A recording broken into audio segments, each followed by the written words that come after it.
And so because of that, Peter encourages the Christians to grow in grace and knowledge of our Lord and Savior. And it is Peter's really last communication before his death, written about 67 A.D., about 3 years after 1 Peter, probably written from Rome, and really the audience was the church and believers everywhere. So thinking back to 1 Peter, that was a lot about bringing comfort to people because of the persecution that had befell the church for the last 30 years or whatever.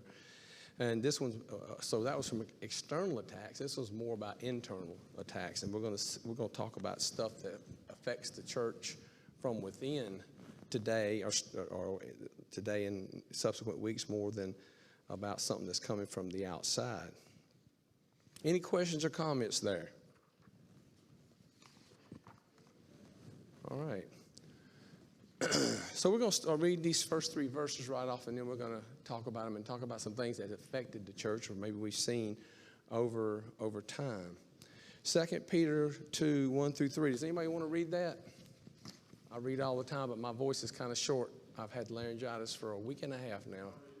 Go. Yeah, all 3 verses, 1 through 3.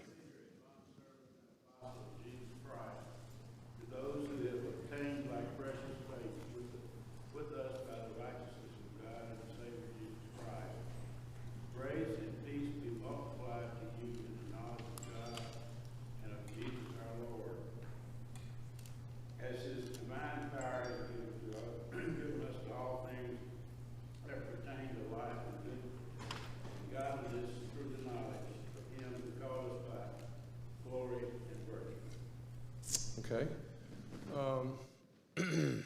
Would you read?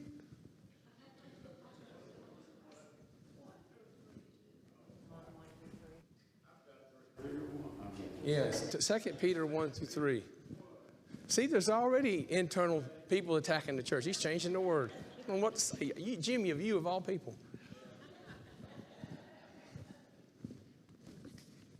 You want to try again? Yeah. 2 Peter 2. Yeah, I'm sorry. I might have said 1. But there were also false prophets among the people, even as there will be false teachers among you, who will secretly bring in destructive heresies, even denying the Lord who brought them, and bring on themselves swift destruction. And many will follow their destructive ways, because of whom the way of truth will be blasphemed. By covetousness they will exploit you with deceptive words. For a long time their judgment has not been idle, and their destruction does not slumber. Thank you. So it's very clear that this first few verses here of 2 Peter chapter 2 they're about false prophets and people trying to teach things internally within the church that are not right and those kind of things. Now, we're going to talk about a few minutes about who's some other people that you can think of that warned of false teachers. Paul did. We're going to get to him in a little bit. Who else? We'll read some verses in a minute. Anybody else other than Paul and Peter? Somebody taught them everything they knew. Jesus warned of it. Can somebody turn to Matthew 7:15? Matthew 7:15. I don't have it up there. I usually put all the verses up. For some reason I didn't this one. Matthew 7:15. Who would like to read?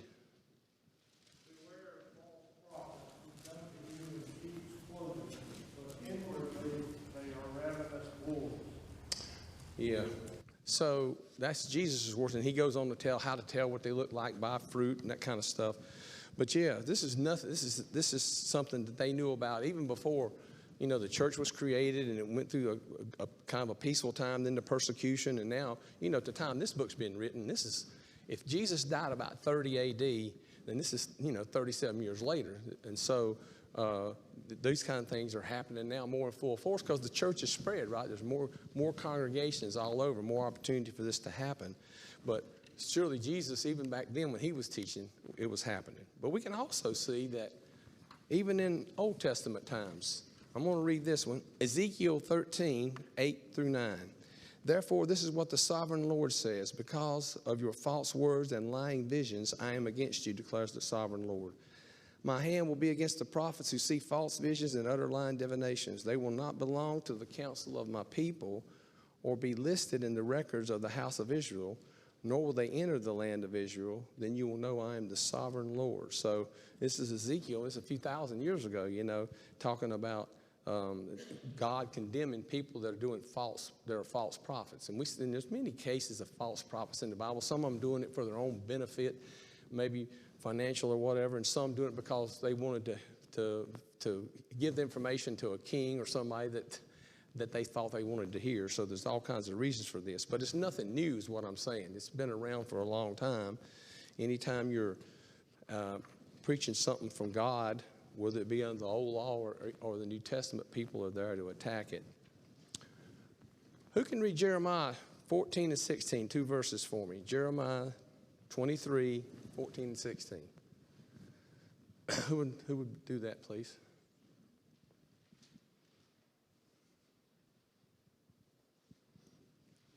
All right, I'll read it. Jeremiah 23, 14, 16. And among the prophets of Jerusalem, I have seen something horrible. They commit adultery and they live a lie. They strengthen the hands of evildoers so that no one turns from his wickedness. They are all like Sodom to me. The people of Jerusalem are like Gomorrah. This is what the Lord Almighty says. Do not listen to what the prophets are prophesying to you. They will fill you with false hope. They speak visions from their own minds, not from the mouth of God. And that sounds so much like what we see today, when there are people like that, or in Jesus' time, the people saying things to turn people away from the true word, right? And so, but look what he compares them to here. He compares them to what? Sodom and Gomorrah. Wow, you don't really want to be compared to Sodom and Gomorrah, because what did God do to those two places? Destroyed them. And then I think maybe Robert or somebody was teaching the class saying, geographically they can't even find where these cities were. They were so completely destroyed. And so, you don't want to be in a class with Sodom and Gomorrah. That's not a good place to be. So God hated this. He's always hated it, right? Because it's anti to everything God is for. He's created under the law. You can say under the law, he created these rules, and they were meant to be followed. And now we have a different covenant, and it's meant to be followed and not be changed either. But people constantly try to do it. So we can see there in the Old Testament happen. Now we're going to look at a couple examples, because somebody said Paul a while ago, where Paul and also Luke is leaving some information, but both actually come from Paul. 2 Timothy 4, 3 through 4. Who could read that for me? 2 Timothy 4, 3 through 4.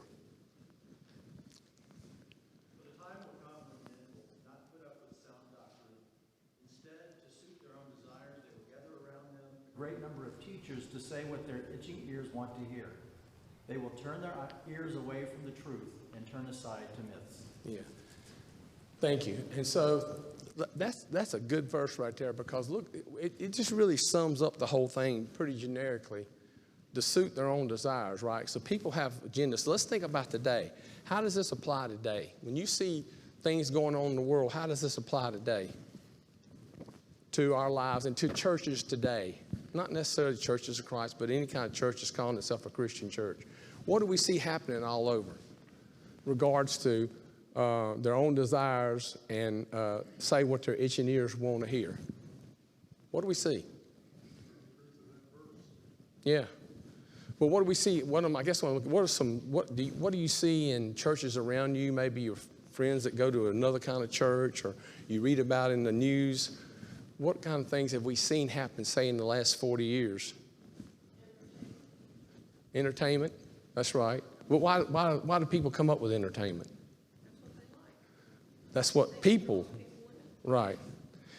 So that's exactly right. So what you've seen happen is people are doing, or churches are doing what people want carnally for their own desires. What's a common saying you might hear from people today around how they feel? What are they looking for in a worship place? What do you often hear from people today? Feel good. They want to feel good, right? They want to be entertained. They want to feel good about when they go to church. But now, what is church really about? What are we here for? Yeah, let's see if I got the definition of worship in here someplace. It's. I thought I wrote it down, but maybe I didn't. But it's all about worshiping a deity or something greater than yourself. The definition, even in Webster's, is not about us feeling better about ourselves. It's about, even generically, not even counting if there's a true God. Webster recognizes that you're putting yourself over to something that's greater than you are. Yes.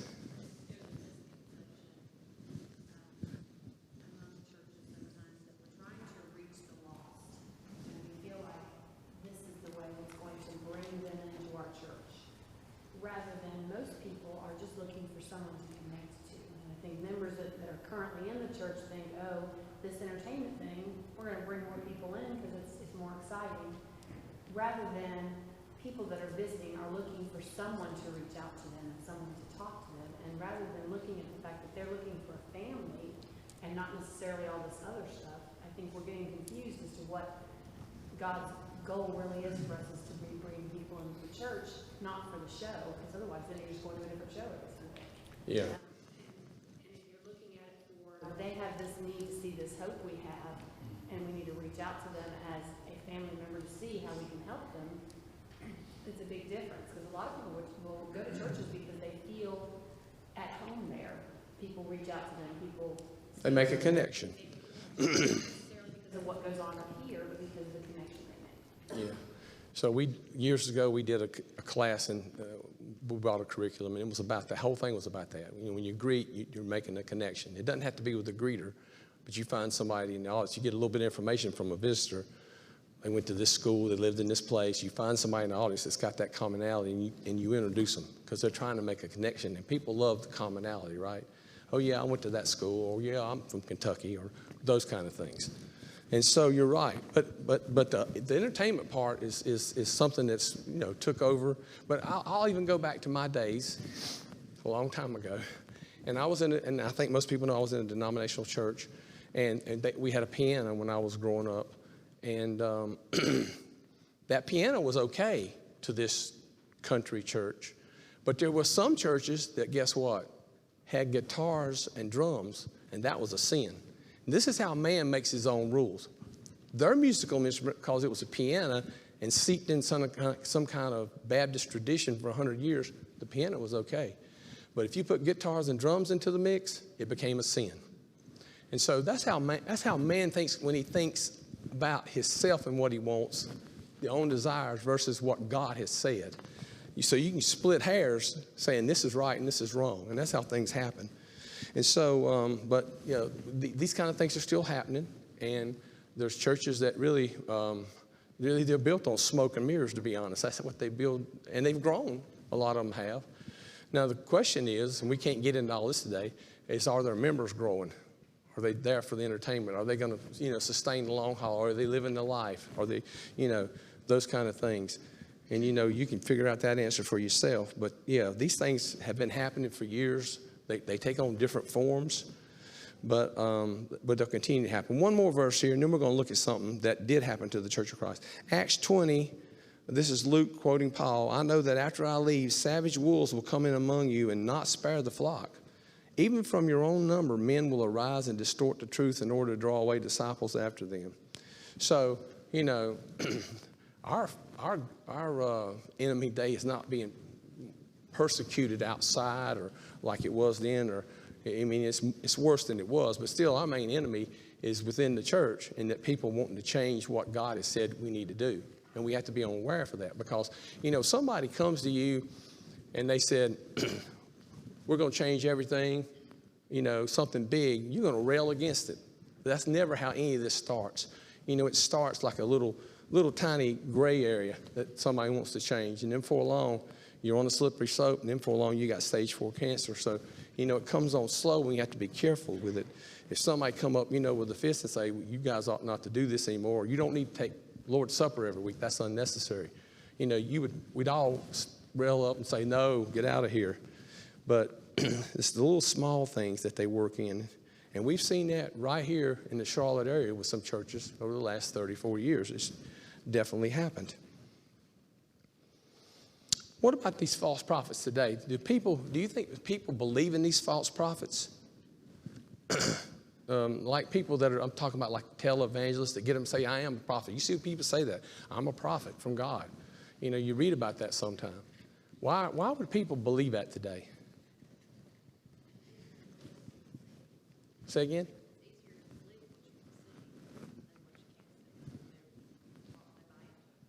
Yeah, they buy into it. They may not be seeing any kind of true prophecy, though, right? Or no miracles being performed unless it's some kind of show. But even today, these things happen, right? Ever so often, somebody will say, the world's going to come to an end. And they'll get some kind of press. And I remember this from childhood. It's funny what you remember from childhood. 1969, I was a kid, and somebody said, the world's going to end. And I don't know how we even do it back on the farm, because I'm telling you, we got 2.5 channels. And really, that's all we got, 2.5 channels, and that was a rototenor. And so this guy said the world's going to come to an end on January 1st, 1970. And I remember being young, and I don't even know where I heard it from, you know, so long ago. But I was afraid. So these kind of things, and it's happened several times since then, right? The kind of things happen all the time, and people drink that Kool-Aid and believe it because they don't know any better or not thinking clearly. They're not thinking for themselves is what they're not doing. Any questions or comments more about false teachers? I'm going to show you something here now. We're going to talk about something real that happened to the Church of Christ a long time ago, but we're going to talk about it, how these things happen. Yes? The only way that we can really be sure that you're not going to preach something wrong today is to go back and read the scriptures versus what you used. And make sure, and I say that against if it's me, and I've said it over the years, or if I'm teaching, to go back and check me to make sure, because one or two things can happen. I can intentionally do it, or I can make an error. We're human, we can do that. But the one way we can do is go back and check the scriptures and find out who really is. And that's the problem most people don't do today. They accept it, and so somebody said entertainment, it makes you feel good, and that's what they're looking for on that. They don't want to take the time to prove the spirits. Agreed. Yes.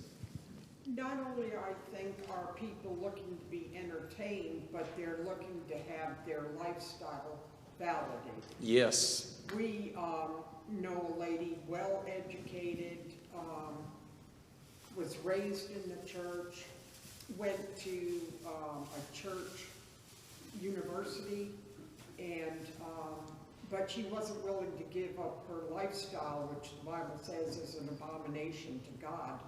So she just left the church and did some shopping, and she is now a member of a church that is inclusive and that validates her lifestyle. Yeah, it goes back to the itching ears comment right here in that verse up there. They want to hear that because it fits their own desires, right? That's exactly what that says.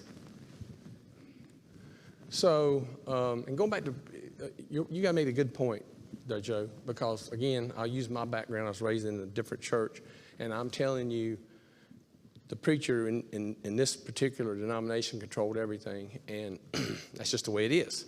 And whatever he said, people believed. And I literally, as a kid, and I didn't have much Bible knowledge because we didn't go to church very often. We had a farm, it required 7 days a week. But literally nobody ever questioned the preacher. I've literally seen racial things taught in this church I was in as a kid because nobody would check the scriptures. One thing I can say about the Church of Christ, I have yet to be the Church of Christ that there's not good Bible knowledge. There's many people in this audience today that know more than I do. I'm pretty sure of that. And I know y'all know if somebody teaches something wrong, you're pretty sure about it already. So that's what's good. That's what the Bereans did too, right? That's what we need to do. So now we're going to change something just a little bit. We're going to look at something that happened in the 60s and mostly 70s and just see how something like this can occur. Now, it's going to require some admitting that you grew up or was that old, but has anybody ever heard of Crossroads or Boston Movement? Raise your hands. Crossroads or Boston. Was there anybody ever been a part of a congregation that had that? Yes, some of us, yeah. Anybody baptized under that? Me the only one? Okay, so we're going to talk about that. So, I don't know if you can see that chart, but I'm going to tell you the synopsis. I really don't, it probably shouldn't show it. It's got names on it. And I plagiarized this from a book, but a man, a pastor at a church in Crossroads, Florida, started a movement. And I can't tell you all the details because this was in the late 60s, 68, 69. I was baptized as a senior at NC State in 1979. So, but he started this, and then he converted several people, and another guy was very influential. And the two of these guys really pushed this thing called the Crossroads Movement. And it spread across the Southeast. I don't know about other parts of the country. But, you know, a lot of churches somehow got involved in this. Maybe sometimes not always fully understanding it, and the elders probably for sure didn't. So I'm going to give you my example. So I'm at a church in Raleigh, Brooks Avenue Church of Christ. I'll go ahead and say the name. And that's where I was baptized at. And this was prevalent in the college program there. We had, and there was, I'm going to say this too. A lot of people don't like me to say this, but I'm going to say it because it's the truth. There are some good things. The zeal and evangelistic effort of that movement is unsurpassed. If we could capture that only in this church here today or any church, we'd be well off.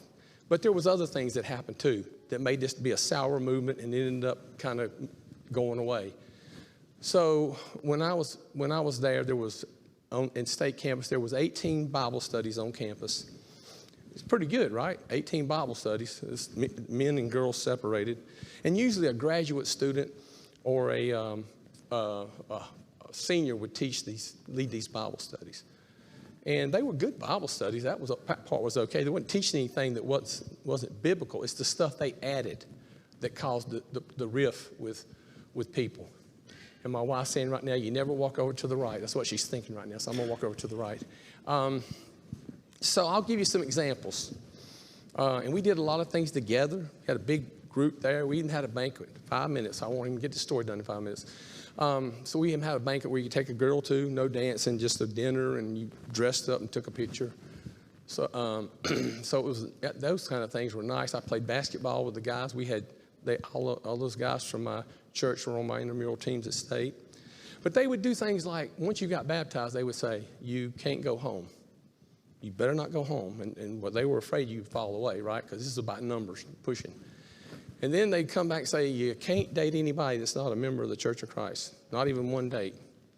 You know, although I myself was not a member of the Church of Christ, you know, and got baptized under it. So those kind of things.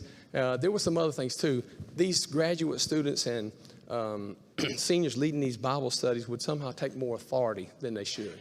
I know, for instance, this one guy, it's been a long time. He did something wrong. I don't remember what it was. It wasn't nothing tremendously terrible, but he did something wrong, and he went to the Bible study leader, and he said, you need to go up front and repent of that sin. It wasn't a public sin. And so he came to some of us, and we talked to him. We didn't agree with that. And so he went and talked to the campus minister, and the campus minister said, no, you don't need to do that. So even the campus minister was not fully aware of what was cooking underneath everything. And so these kind of things would eventually cause conflicts, right, between the eldership and the youth. Sue and I got married. We moved to, actually that's not true. We were still single then. And I got out of school. I moved to Durham, and the Cole, what is it? Cole Mill Road Church of Christ. Yeah, that's where we got married at. Yeah, it almost like Gold Hill. It also had this same influence, but it was with the young professionals. So we had a large young professional group, our 22 to 26, 28, all of them well-educated, a lot of dookies, a lot of people from different colleges. And so they also were doing this. And again, had some great friends there. They had kind of a de facto leader, though. He was going to be a preacher. He still exists today in the Church of Christ. I've looked him up. I'm not sure where he comes from because I tried to reach out to him and he rejected me, and I'll tell you why in a minute. But he was kind of a swami for some of these very well-educated people. So that went on, and nothing really anti-biblical there. But again, they got into a conflict with the eldership. And these are 22 to 28-year-olds. And they all left one day and went to the Chapel Hill Church, which is much more progressive. Coal Mill Road was a more conservative church. Only 3 people left was Sue, myself, and one guy named Barry. I can't remember his last name. They all left. There's 20-some of them. Big, large group of young professionals. Because they just, they couldn't work together. And then they would go to like Crossroads for a seminar and come back and espouse some crazy ideas about what you could and couldn't do. So anyway, this movement died. It later became the Boston movement. I guess it went up north. And now, later, that became the International Church of Christ. So my point in all this story is two guys. I don't know if they were brothers. They had different lives. They were brothers. These 2 guys changed a lot of churches and caused a lot of conflict over about a 10-year period. So it doesn't take a large group. It just takes a few people and get some ideas. So I say that because things happen. This has been in some of us' lifetime. I hadn't seen anything like that since. Maybe Joe has. I'm not aware of something that had that kind of impact in the last 40 years. But that was a big impact on a lot of people and left a lot of sour taste. You know, if you say anything, well, I got baptized in the Crossroads, people would do that to you, you know. But so that's just an example of what 2 people can do to a lot of churches. So guess what 1 or 2 people can do in a congregation? Yes, and then we're going to have to close, I think. Those of us who were wise, we have students that study the scripture. And occasionally you'll get students that says, okay, I want a one-on-one study. I want to be baptized. Those who volunteer to find a congregation in California, Michigan, where we'll start looking for congregations. When you look through online, the Church of Christ directors, many of them have something different than the Church of Christ. International. Yeah, international. Yeah. They are not teaching all of the truth. Right. But there's hundreds of them. Well, and again, that's the impacts of people trying to make changes. So we'll pick up next week right about in something very similar, and actually in verse 4 about things that are happening in the church today. Thank you.